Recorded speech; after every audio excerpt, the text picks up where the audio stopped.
വെളിപ്പാട് പുസ്തക പഠനം പാർട്ട് നമ്പർ 62. ദൈവനാമം മഹത്വപ്പെടുമാറാകട്ടെ. കഴിഞ്ഞ ചില ക്ലാസ്സുകളിലായി വെളിപ്പാട് പുസ്തകം 19-ാം അധ്യായത്തിലെ വിഷയങ്ങളായിരുന്നു നാം ചിന്തിച്ചുകൊണ്ടിരുന്നത്. ഇന്ന് പ്രാർത്ഥനയോടെ വെളിപ്പാട് പുസ്തകം 20-ാം അധ്യായത്തിലേക്ക് നമ്മുടെ ശ്രദ്ധയെ തിരിക്കാം. 20-ാം അധ്യായത്തിൽ പ്രധാനമായ 2 വിഷയങ്ങളാണ് രേഖപ്പെടുത്തിയിരിക്കുന്നത്. 1 മുതൽ 10 വരെയുള്ള വേദഭാഗത്ത് സഹസ്രാബ്ദ വാഴ്ചയെക്കുറിച്ചും അതിൻ്റെ വിവരണവുമാണ് നൽകുന്നത്. 11 മുതൽ 15 വരെയുള്ള ഭാഗത്ത് വെള്ളസിംഹാസനത്തിലെ ന്യായവിധിയെക്കുറിച്ച് വെളിപ്പെടുത്തുന്നതാണ്. 20-ാം അധ്യായത്തിൻ്റെ 1-ാം വാക്യത്തിലേക്ക് വരുമ്പോൾ അഗാധത്തിൻ്റെ താക്കോൽ എന്ന ഒരു പ്രയോഗം കാണുന്നുണ്ട്. അടിയില്ലാത്തത് എന്ന അർത്ഥമാണ് ഇതിന് നൽകുന്നത്. തിരുവെഴുത്തിൽ 9 പ്രാവശ്യം ഈ വാക്ക് ആവർത്തിക്കുന്നതായി കാണാൻ സാധിക്കുന്നുണ്ട്.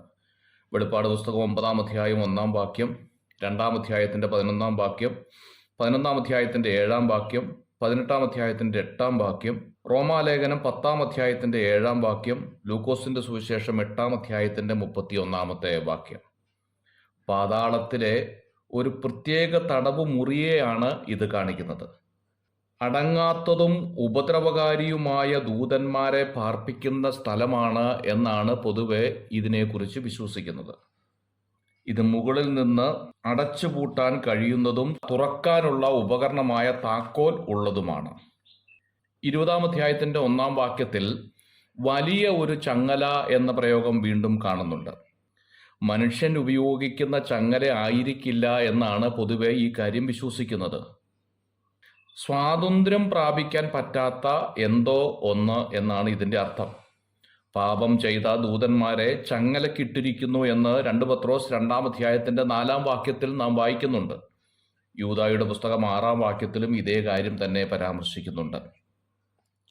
വലിയ ചങ്ങല എന്നതുകൊണ്ട് അർത്ഥമാക്കുന്നത് നാം ഉദ്ദേശിക്കുന്ന ഇരുമ്പ് ചങ്ങല ആയിരിക്കണമെന്നില്ല. മർക്കോസിൻ്റെ സുവിശേഷം 4-ാം അധ്യായത്തിൽ ഭൂതം ബാധിച്ച മനുഷ്യൻ ചങ്ങല പൊട്ടിച്ചതായി കാണുന്നുണ്ടല്ലോ. അങ്ങനെയെങ്കിൽ ഈ ദുർഭൂതത്തെ ചങ്ങലയിട്ടാലും അത് പൊട്ടിച്ചു കളയും എന്ന് ന്യായമായി നമുക്ക് ചിന്തിക്കാമല്ലോ. മനുഷ്യ ചങ്ങല എന്ന് കേട്ടിരിക്കുമല്ലോ. ഒരു പാർട്ടിയുടെ ആലോചനയ്ക്കോ അഭിപ്രായത്തിനോ ചേരാത്ത വിഷയം വരുമ്പോൾ ഒന്നായി നിന്ന് പ്രതിരോധിക്കുന്നതാണ് മനുഷ്യ ചങ്ങല എന്നതുകൊണ്ട് അർത്ഥമാക്കുന്നത്. അങ്ങനെയെങ്കിൽ ഇവിടെ ചങ്ങല എന്നതുകൊണ്ട് ഉദ്ദേശിക്കുന്നത് സാത്താൻ്റെ സ്വാതന്ത്ര്യത്തിനെതിരെയുള്ള ഒരു പ്രതിരോധം അഥവാ ദൈവത്തിൻ്റെ പ്രതിരോധം എന്നതാണ് അർത്ഥമാക്കേണ്ടത്. 20-ാം അധ്യായത്തിൻ്റെ 2-ാം വാക്യത്തിലേക്ക് വരുമ്പോൾ മഹാസർപ്പത്തെക്കുറിച്ച് വിവരിക്കുകയാണ്. മഹാസർപ്പം എന്ന വാക്കിന് ഗ്രീക്കിൽ ഉപയോഗിച്ചിരിക്കുന്ന വാക്ക് ട്രാക്കോൽ എന്ന വാക്കാണ്. ട്രാക്കുള എന്ന വാക്ക് ഇതിൽ നിന്നുണ്ടായി എന്ന് കരുതുന്നു.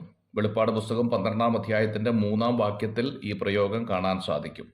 പഴയ പാമ്പ് ഹവ്വായെ ഉപായത്തിൽ ഏദനിൽ ചതിച്ചവൻ തന്നെയാണ് ഇവൻ എന്ന് കാണിക്കുവാനായിട്ടാണ് ഈ മഹാസർപ്പം എന്ന പ്രയോഗം ഉപയോഗിച്ചിരിക്കുന്നത്.